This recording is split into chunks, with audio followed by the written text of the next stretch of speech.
Now, who the hell take that back, is a great man. We've actually been up and down the road many times. I had the privilege to wrestle this man twice. And that is something that is not going to be taken away from me, period.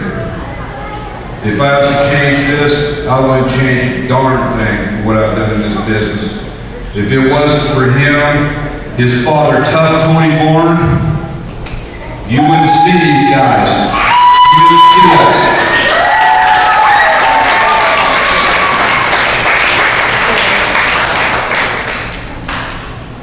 I want to hand it off to Tommy, but the one thing about it, man, I'm pretty sure you're probably up there cracking a cold one in the standing bar up there somewhere. I love you, brother, and thank you for what you've done for this business. Thank you, Tex. I'm going to give you guys a little breakdown on Matt Bourne.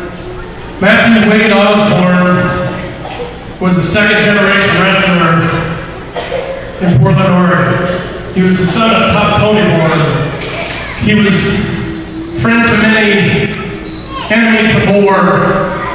He was a maniac. He was a clown. He was a big man. Sometimes he was born in.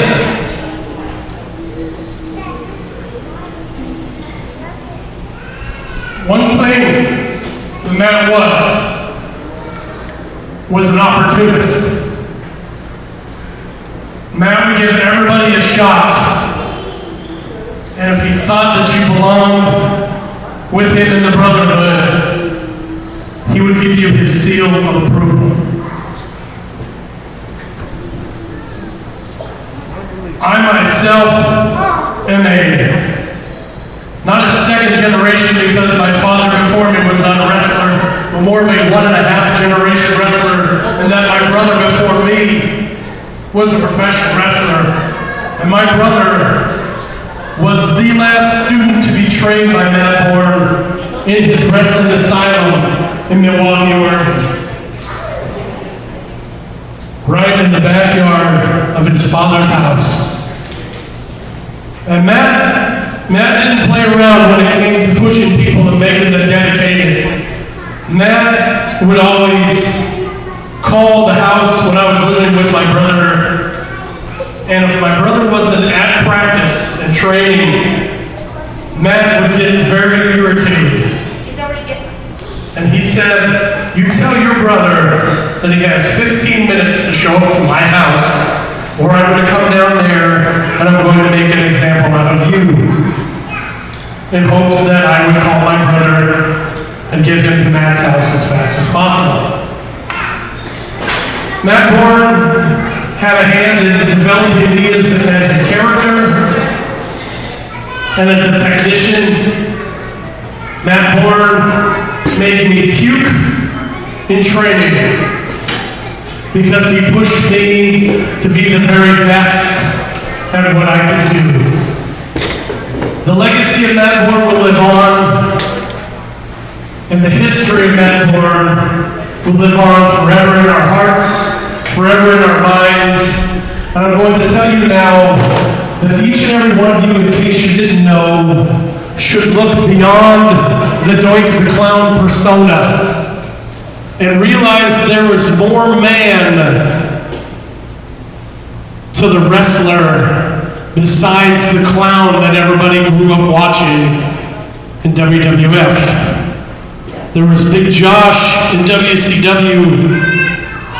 There was Born Again in ECW. That was developed by Shane Douglas. There was Maniac Matt Bourne, which most of you as kids who are elder adults grew up watching with his father, Tough Tony. One thing great about Matt Bourne is that Matt Bourne could adapt his style to any wrestling ability that he was in the ring with. Proof in the punch, when he was Doink the Clown, he wrestled guys like Bret Hart,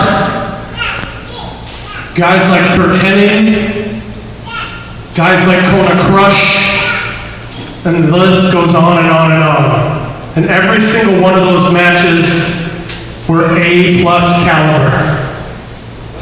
Matt never had a bad match. He never had a bad match. One last story.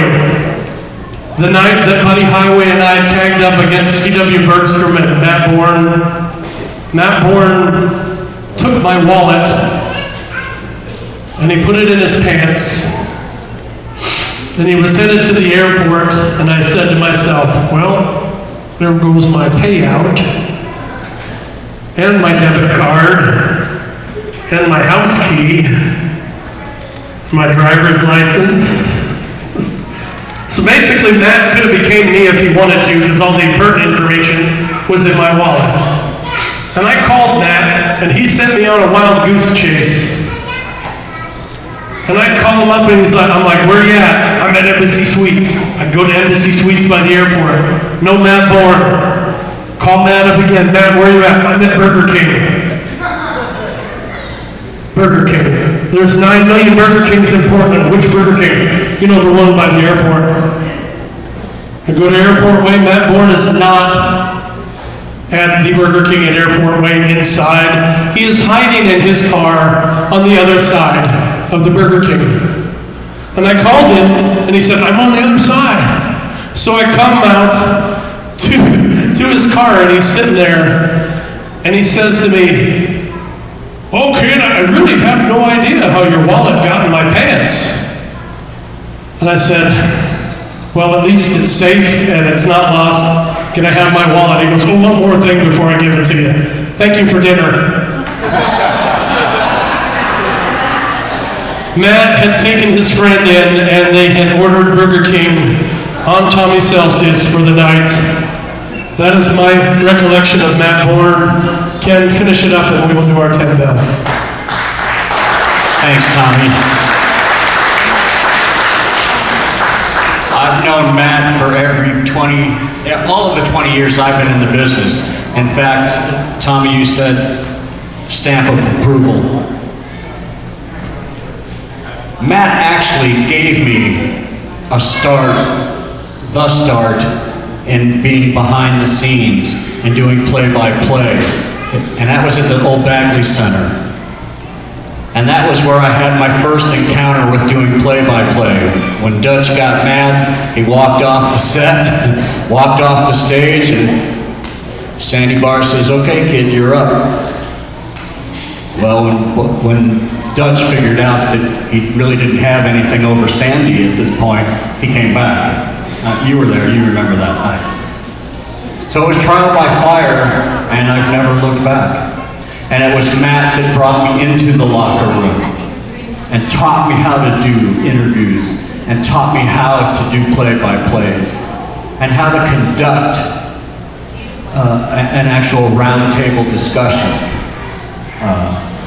Many times we snuck into the locker room to do an interview with somebody, usually Richie Magnet and his burgers, and Dutch would see me back there and throw me out. Well, when Matt found that out, they had words. And basically told him, well, he's here and he wants to do these. You're such a superstar and can't show up. So I'm giving the kid a chance. And I'm that kid 20 years ago. And I remember after many a training session at Matt's house, all his students and his friends, usually just a few friends, like Mark Watson and myself, every day of training, we had barbecue chicken breasts. I am so sick of chicken breasts that I can't tell you when I might eat that again. But thank you, Matt. What an inspiration you've been.